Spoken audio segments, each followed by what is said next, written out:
첫째는 고3, 고등학교 1학년, 이제 중학교 3학년이 지금 올라가는, 고1 올라가는 중3도 그렇고 고1도 그렇고 가장 중요한 건 기초 개념이에요.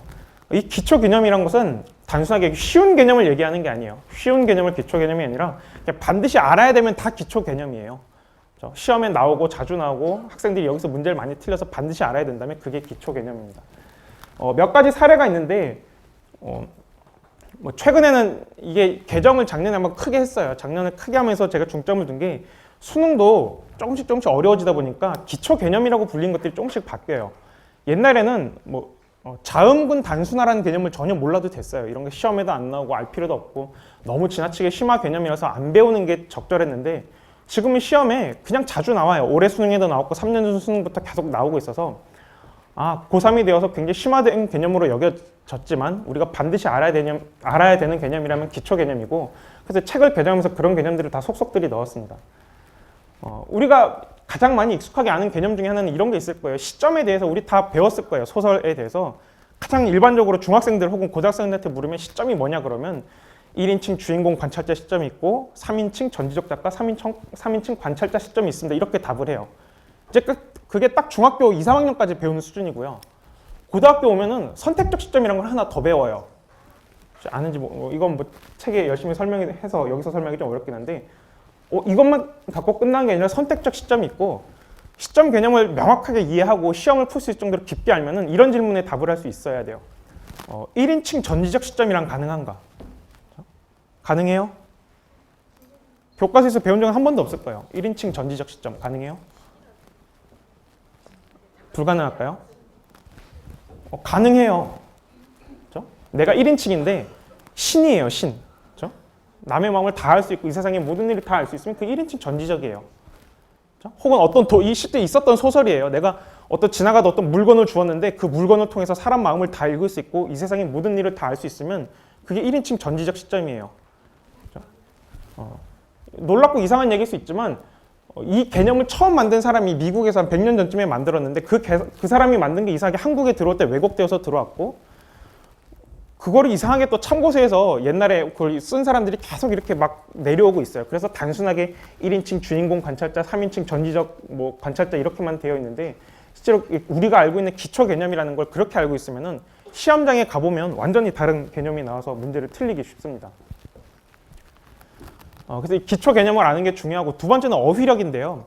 이 방금 말한 기초 개념 어휘력에 대한 것들은 고1 때만 필요한 게 아니라요. 뭐 계속 고2, 3도 중요하고 살면서도 계속 공부해야 되는 개념입니다. 최근에 여러분들 보신지 모르겠지만 제가 청문회를 요즘 열심히 보고 있어요. 이번 달에 있었던 거죠. 이 삼성 이재용 부회장님이 나와서 이런 답변을 한 게 전 신문에 헤드라인으로 많이 실렸었어요. 반대급부를 바라며 출연한 적이 없다. 출연하다는 이 방송에 출연했다는 게 아니고요. 돈을 줘서 돕는다는 거예요. 핵심은 이런 거예요. 여기서 반대급부가 혹시 무슨 뜻인지 아는 사람 있나요? 반대급부. 나 이 단어가 무슨 뜻인지 안다.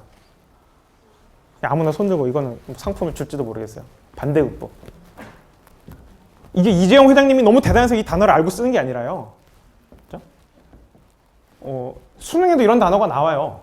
시험에도 이런 단어가 나오고 만약에 이제 학생들이 모를 만한 어려운 단어에는 별표를 쳐주고 밑에 각주를 달아서 뜻을 알려주는데 각주가 여기 있나요? 없어요. 교수님들 입장에서는 학생들이 이 정도 단어는 당연히 알 거라고 믿어요. 그리고 교양인이나 지식인이 되면은 이 정도 단어를 그냥 당연히 다 알고 써요. 혹시 가끔 이제 이 단어를 모르면 어디 가서 창피를 당할 수 있을 만한 단어이기도 한데 이 단어는 게 대가를 뜻해요. 대가. 정확한 사전적 의미는 어떤 일에 대응하는 이익인데 여기서 의미는 이런 거죠. 어떤 대가를 바라면서 돈을 줘서 도운 게 아니다. 그렇죠? 예를 들어 그런 거예요. 내가 여러분이 알바를 열심히 해가지고 한 달 후에 월급을 받으면 그 월급이 반대급부에 해당해요. 그렇죠? 내가 열심히 한 것에 대한 이익. 그리고 내가 오늘 학교를 출석하기 싫어갖고 안 갔는데 엄마가 가서 뭘 주고 오셨더니 갑자기 내 출석이 체크되어 있으면은 그것도 그 출석 체크된 게 엄마가 준 무언가에 대한 반대급부에 해당합니다. 그래서 뭔가 대가를 바라면서 돈을 준 게 아니다. 이런 얘기가 이 멘트의 말이고 분명히 살면서 이 단어를 수십 번 여러 번 보게 되는데 스쳐 지나가는 거예요. 이런 걸 체크 안 해보고 채집하지 않고 스쳐 지나가다 보니까 시험장에서 이제 이런 단어를 보면은 이게 무슨 소린가 하면서 굉장히 당황하게 되는 거죠. 그래서 어휘력을 늘릴 수 있는 방법은 요즘은 기술이 발달해서 너무너무 좋은데 지나가다가 뉴스를 보든 학생들이랑 말을 하든 책을 읽든 선생님이 설명을 하든 교과서에 있든 뭘 보든 모르는 단어가 있으면 이게 작게 노트든 혹은 휴대폰에다가 카톡에다가 살짝살짝 적어두는 거예요. 일주일 정도 몰아갖고 그 단어를 찾아보면은 그런 작은 습관들이 이제 3년 정도 오면 굉장히 큰 힘이 되어서 굉장히 큰 힘이 됩니다. 제가 최근에 삼수생이랑 상담을 하다 보니까 이제 이런 이야기가 있었어요.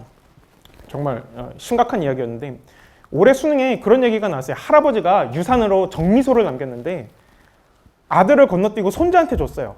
정미소를. 그래서 이제 아버지가 아들한테 있는 그 정미소를 차지하기 위해서 막 싸우는 내용이거든요. 그 삼수생이 이해한 내용은 정미소라는 여자, 할아버지의 첩인데 그 첩을 아들한테 안 주고 손자한테 줘갖고 이 아빠와 아들 간에 한 여자를 두고 다투는 치정관계구나 이렇게 생각을 했거든요. 그렇게 해석이 될 수 있어요. 맞아요. 그렇게 해석이 될 수 있어요. 정미소라는 친구가 분명히 살면서 한 번쯤 있었을 수도 있고요. 이렇게 아시겠지만 방앗간이라는 뜻이거든요. 그렇죠?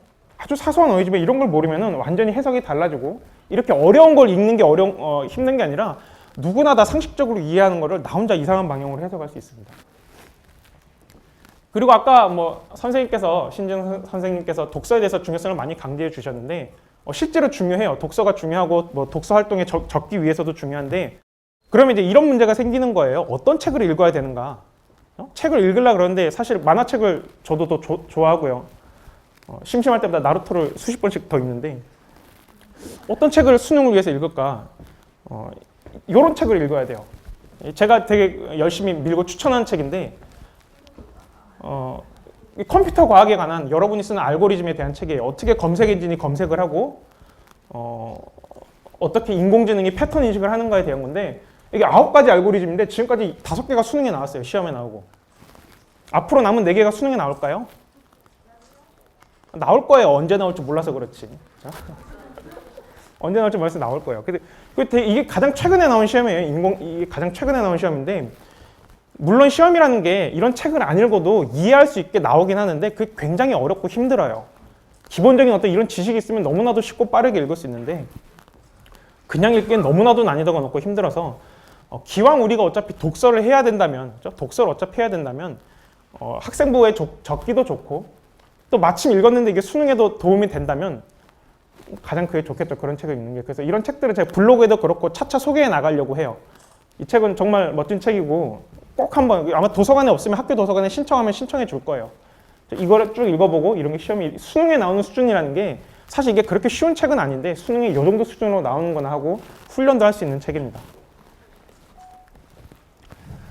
이제 고1은 요 정도 하면 이제 기초 개념만 열심히 하고 어휘력에 대해서 어휘력을 완성하라는 게 아니라 어휘력을 계속 쌓아나갈 수 있는 습관을 들이면 되고요.